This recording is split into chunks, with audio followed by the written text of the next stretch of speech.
Bonjour, nous sommes le mercredi 28 février 2024 et aujourd'hui aura lieu au Sénat le débat sur l'inscription de l'IVG dans la Constitution. IVG dans la Constitution, le texte du gouvernement à l'épreuve du vote de la droite au Sénat. Oui, ce sera un vote. Les sénateurs doivent examiner ce mercredi le projet de loi constitutionnelle relatif à la liberté de recourir à l'interruption volontaire de grossesse, IVG. Si le gouvernement espère un vote du texte en l'état pour convoquer un congrès début mars, la droite sénatoriale pourrait retarder le processus. Mais pour quelle raison ? Dans le chemin législatif du projet de loi visant à inscrire dans la Constitution la liberté de recourir à l'interruption volontaire de grossesse, IVG, c'est l'étape la plus difficile, adoptée par l'Assemblée nationale le 30 janvier dernier. Le texte doit maintenant être voté en l'état par le Sénat qui se prononcera ce mercredi 28 février après-midi. L'examen commence à 16h30, c'est dans environ 1h30. Si une majorité des 48 membres du Parlement du Luxembourg se prononce en faveur du texte sans le modifier, le gouvernement, qui a déposé le texte par la loi du garde des Sceaux Éric Dupond-Moretti, pourra savourer sa victoire et convoquer, comme prévu, un congrès à Versailles le 5 mars prochain pour que les députés et sénateurs adoptent définitivement la révision constitutionnelle. Bon, droit à l'avortement, ça date des années 70, début 70, des années 70, donc ça fait plus de 50 ans. Quel est l'intérêt d'inscrire l'IVG dans la Constitution ? Sur le papier, la mission s'annonce ardue, mais pas impossible. La gauche et les macronistes voteront le texte sans retenue. Reste à obtenir le soutien d'une partie de la droite, majoritaire au Sénat. Et plusieurs signes positifs vont dans ce sens. La puissante commission des lois a décidé mi-février de ne pas s'opposer par principe à la réforme, tandis que le patron du groupe centriste Hervé Marseille, opposé à la révision constitutionnelle, et le chef de file LR Bruno Retailleau ne donneront aucune consigne de vote à leurs troupes. Des consignes de vote à leurs troupes. Ça fait penser à troupeau. Hein. De manière plus singulière, c'est la pression familiale qui pousserait plusieurs sénateurs sceptiques à finalement renoncer à leur opposition. Si je vote contre, mes filles ne viennent plus à Noël. Ah bah dis donc, quel chantage toi. Admet ainsi une sénatrice LR. Je vais voter pour le projet de loi. J'en ai marre de me faire engueuler par ma femme et ma fille, glisse un autre collègue, rapporte le Parisien. Donc c'est ça l'avenir du pays, le chantage familial, aucune colonne vertébrale, hein. Vraiment des neuneux. 2 amendements rectificatifs. Pour autant, les réticences sont encore nombreuses à droite. Le président du Sénat, Gérard Larcher, a rappelé son opposition à la réforme. L'IVG n'est pas menacé selon lui, et la Constitution n'est pas un catalogue de droits sociaux et sociétaux. Idem pour Hervé Marseille et Bruno Retailleau, tous les deux opposés à une réforme constitutionnelle sur le sujet. Oui, la Constitution, ça concerne tout le monde, donc pas une fraction de la société. La formulation choisie par le gouvernement, la loi détermine les conditions dans lesquelles s'exerce la liberté garantie à la femme d'avoir recours à une interruption volontaire de grossesse, est également loin de satisfaire l'ensemble des sénateurs de droite. Si celle-ci se rapproche très nettement d'une version adoptée au Sénat en février 2023, avec l'appui d'une trentaine de voix LR centristes, elle ajoute la notion de garantie que certains souhaiteraient supprimer. Oui, parce que dans garantie, il y a garant. C'est le cas du sénateur LR de la Manche, Philippe Bas, qui a co-signé avec Bruno Retailleau lundi un amendement supprimant le terme.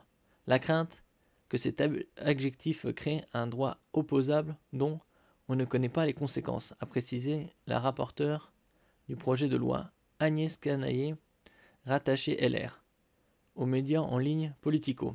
Si l'amendement était adopté, le texte devrait alors être renvoyé en deuxième lecture à l'Assemblée nationale, retardant inévitablement la convocation du Congrès à Versailles. Le seul objectif, faire échouer le texte, a critiqué la sénatrice écologiste Mélanie Vogel sur X, ex-Twitter. Hein, ça fait penser à Vogel, ça fait penser à Fogiel. Ça doit être lui. Hein. Bon, je ne cherche pas à faire traîner la navette parlementaire, Mais si constitutionnalisation il y a, il vaudrait mieux que ce soit l'écriture de Philippe Bas plutôt que celle de Madame Panot. C'est défendu le patron des sénateurs LR auprès du Public Sénat. Bruno Retailleau co-signe pourtant un deuxième amendement sur 3 déposés. Le dernier vient de Stéphane Ravier, Reconquête, qui vise, lui, à garantir le respect de la clause de conscience des médecins ou professionnels de santé appelés à pratiquer l'intervention. Une réforme qui finira par passer. Si les opposants LR à la réforme arguent que leurs réticences sont de l'ordre juridique, le débat dépasse le droit. Les nombreuses déclarations anti-IVG exposent au grand jour la persistance d'une droite hostile à un droit légalisé par Simone Veil en 1974. Donc il y a une bonne cinquantaine d'années.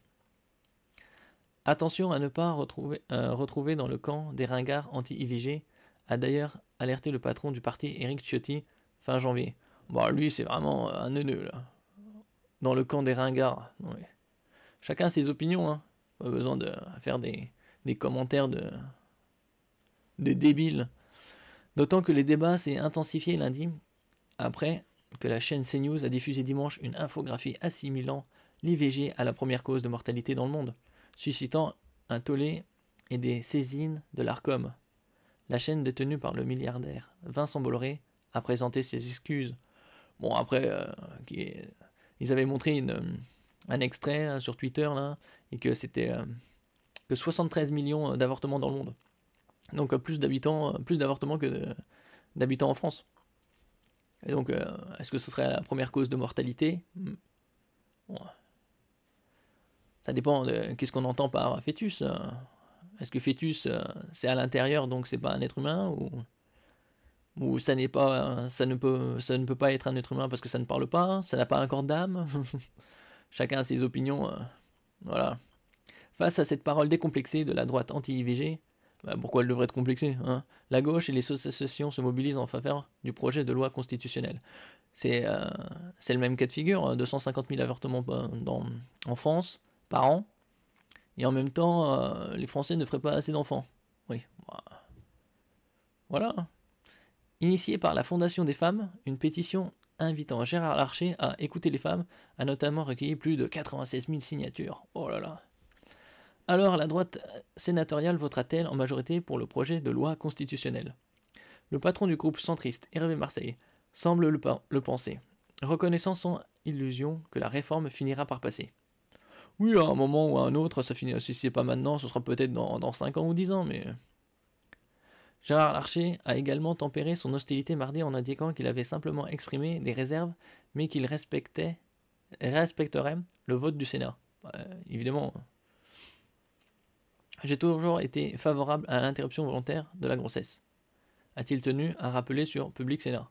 Oui, favorable, ça dépend des conditions aussi. Hein. C'est interrompre juste par volonté d'interrompre sans vrai justificatif. Comme disent certains, oui, le fœtus est un paquet. Hein. Je ne me rappelle plus de la femme avec les cheveux courts qu'elle parlait, c'était sur France 2 il y a longtemps de ça. Une prise de distance avec le camp des ringards anti-IVG, qui reste encore à confirmer lors du vote ce mercredi. Ou enfin, des ringards anti-IVG, lui, Ciotti, c'est vraiment une chiotte. Hein. Et vous, êtes-vous pour l'inscription de l'IVG dans la Constitution? N'oubliez pas de laisser un commentaire, de mettre un j'aime, de partager et de vous abonner à la chaîne. À la prochaine fois.